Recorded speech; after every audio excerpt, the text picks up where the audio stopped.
Okay, so Ennis has just knocked out Sergey Lipinets. Man, this is some fucking bullshit right here. All right. Did you guys notice that when he knocked him down, no one said anything. Everything went silent. And like when the referee waved it off, like he went down one time, right? One fucking time. He didn't even check to see if he was okay. He just looks at him. He's like, "No, we're done. You got knocked down. We're done." Even though the guy had already knocked, he already counted a knockdown that wasn't even a knockdown, right? So basically, they were waiting for Jaron to get a knockdown. As soon as that was gonna happen, the fight was gonna be waved off. There was not gonna be any continuation because this was starting to look like a decision fight. The fix was in. Notice how the commentator team went completely silent. They didn't say, did he stop it too early? No, there was none of that. They didn't put any of that into question because they didn't want to put it in the audience's head of like, what the fuck even happened? Like, why was that a knockout? Why wasn't he allowed to get up? And I know he was gonna get up. Notice that notice that once the medical team came in, they were like, all right, he's all right.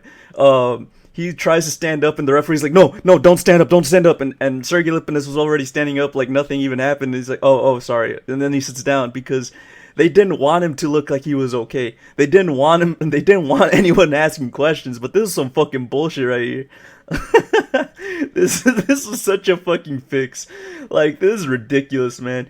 This was definitely, I think, what was more than likely gonna happen because from what I was seeing is that Jaron, he was starting to he starts out very explosively, but like a lot of these knockout punchers, they end up slowing down the line, and they stop punching as hard. They're not really as active as they were. They're not as explosive, and so their opponent starts timing him better, and it starts getting easier to survive.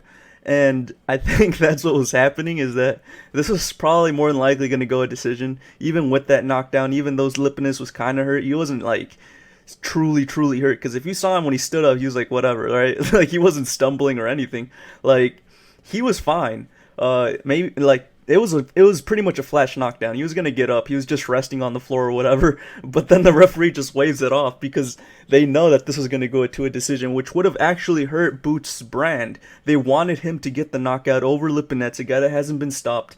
And I mean, this was a perfect matchmaking. I'll give him credit for that. Like this was actually really good matchmaking. I give Jaron a lot of credit for outboxing Lipinets the way he did.